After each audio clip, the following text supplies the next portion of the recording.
Ladies and gentlemen, thank you for joining us here today for what will be episode 13 of Banghead Financial. I'm, of course, Greg Guy, joined here by Mr. Casey. Obviously, we are in strange times of a, geopolitical kind of nature, but, we'll touch on that here in a little bit. The U.S. markets, basically traded sideways for the week, which is kind of surprising. The crypto market cap, total market cap, is sitting at 1.79 trillion, with Bitcoin sitting at the time of this recording 39,250, and Ethereum sitting just below $2,800. Those are actually, relatively also, sideways for the week, which is kind of surprising, but we will get into that here in a little bit. As far as news goes, next week we will get the new CPI inflation numbers. So, once again, be prepared to be lied to next week. What do you think that number is going to go to? Last time it was 7.5% over the course of a 12-month period. I don't think it's going to change. I think it's going to be the same. You're a lunatic. All right. They didn't do anything with the interest rates. It's going up. Okay. And also, a good rule of thumb also is whatever they tell you that number is, you can go ahead and pretty much multiply it by a factor of 2.5 to 3, and that's what it really is. I mean, they're not going to report a number that, Right. Spreads fear. Right. Well, I mean, 7.5% should spread fear, but yeah, they're not going to report anything that high. So, just as a general rule of thumb. Well, you considered, you said they were going to lie to us, right? So yeah. I figured they would just be the same. So they'd be lying to us. Well, I wonder if they factored that equation into, what the number they actually report. Right. Honestly. Okay, whatever it really is, let's just divide it by 3. Tell everyone that's what it really is. Let's make everybody think we're competent and just leave it right there and that's it. We'll just report that. Doesn't work like that. Anyway. Also here, actually, since we did take a week off for, your surgery, how do you feel, by the way, man? I forgot to ask that. Feel better. Feeling better? Moving around. Okay. Yep, no pains, no aches. I'm almost completely recovered. Awesome. Yes, anyway, this, I believe, happened, I don't know if it was the week you had surgery or the week after, but the CRO coin, the native token of Crypto.com, they rebranded to the Cronos coin, which is actually what they named their blockchain that, the CRO coin was originally, running on. Okay. So, I mean, it's just more, and I'm going to be honest, I like the Cronos name better than Crypto.com coin anyway. It's brand-wise, I guess that's kind of smart, but it makes it more simpler and understandable for, I would think, more people if it was continued to be called the Crypto.com coin. Right. Well, I mean, I believe the idea behind rebranding this is to, draw other projects. I mean, I could be wrong, but I would have to assume that they're trying to draw other projects onto the network, and they don't necessarily want to be directly tied to an exchange. Because I could be wrong, but I believe that a third party developed the blockchain for them and then sold it to them. Okay. So I don't know how much the original developers are still involved in the project. Hard to say. Well, I would think that, they could rebrand it to Crypto Coin or something like that. Because if they're trying to make their business seem more legitimate, then and they have that coin, the coin would seem more legitimate as well. I would also venture to say that they would probably limit whatever projects that they expanded, the Kronos chain to financial types of projects. Right. Not like any sort of like governance stuff or anything. Blockchain voting, anything like that. Right. So that would help out a lot. I don't know. And also that was just a rumor that I heard, so that cannot be confirmed. About them bringing other projects onto the chain. But I will work on that, and I will keep you informed. All right, for the final little bit of thing we're going to talk about here today. Obviously, it's the only thing you hear about in the news here these days. This past week in general seems like the whole Russia-Ukraine thing. Now I was actually very curious to watch and see what the markets did when as soon as I woke up that morning and heard that they went into Ukraine. So watch those. It seemed like for the traditional, at least the U.S. markets was what I was really paying attention to. Not sure how it really affected more of the global sides of the markets, which I'm sure it was probably similar, I would say, but basically on the U.S. side, you saw about a 4 to 5% drop, like as soon as the market opened that day.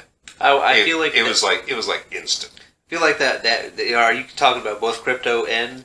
No, I'm talking about traditional markets like the Dow, the S&P. I think there was a drop in both crypto I'm and getting there. I'm getting there. But they did I don't know about the domestic markets, but I know that the crypto market rebounded. You're getting ahead of yourself. But also, yes, on the crypto side, a lot of stuff. I mean, these are averages too, by the way. Drop between like 8 and 10%, like within like a 12-hour period. Right. But, as you alluded to, they rebounded very quickly and are actually, as of right now, price-wise, most stuff has rebounded back to a level that is above what it was when the time that Russia actually, decided to go in. Well, there's a thinking to that. I don't know if you want me to get into it right now, but if the global markets ban Russia from using the markets, and also also to clarify too, the U.S. markets anyway. Like I said, I don't pay a whole lot of attention to the global markets unless it's something severe going on. But the U.S. market also rebounded in a similar fashion. Right. So my real question here is, during the weeks leading up to this, when we were hearing about this buildup of Russian forces on the Ukrainian border and everything, the markets were,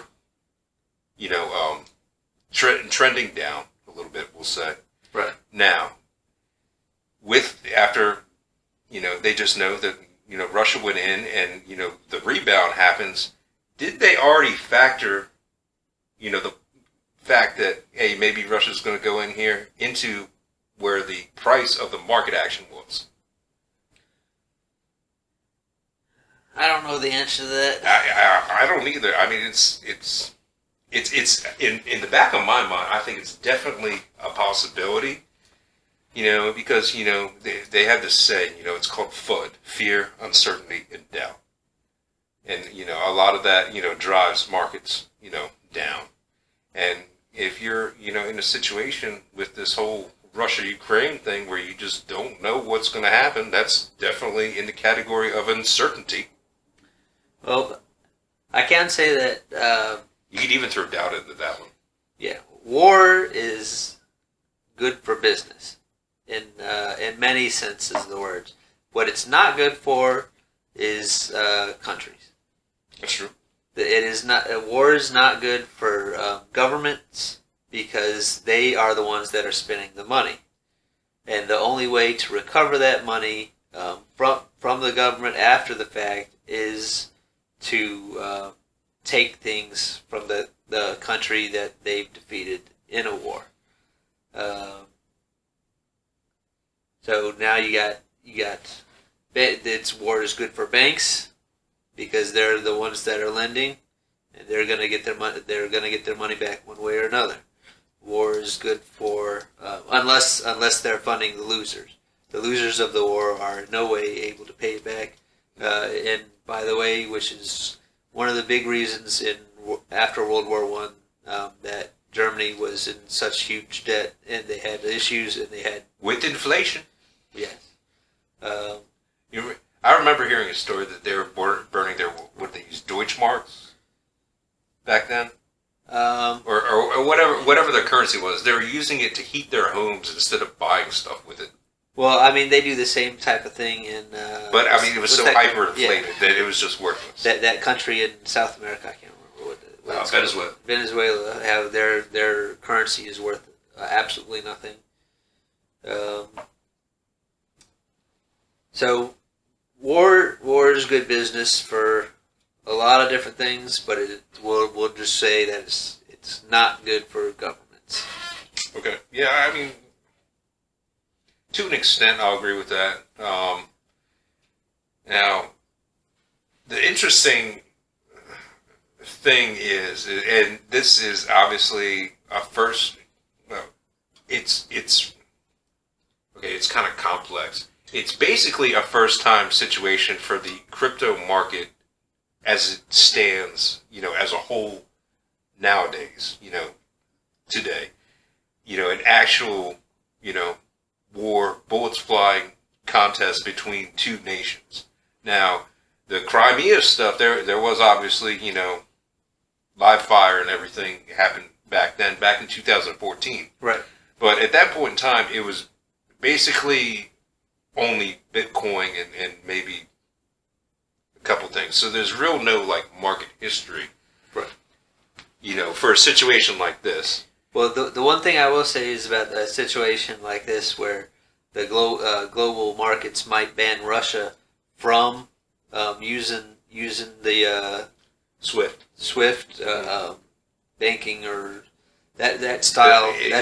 It's basically how you make large international transactions. But with the emergence of crypto and how easily it is and decentralized it is to move money back and forth. Just banning them from SWIFT or trying to ban them from any type of market monetarily isn't going to work because they can just use cryptocurrency. That's true. Do you know what centralized bank SWIFT actually runs through? I would imagine Switzerland. Incorrect. No? The Bank of Belgium. Okay, the Bank of Belgium. All right. There's your history lesson for the day. Right. Okay. Realistically, the only other thing to be discussed, financially is, these sanctions that they're putting on Russia for doing this. And I mean, the list just keeps on growing and growing and growing. It's getting kind of hard to keep up with them.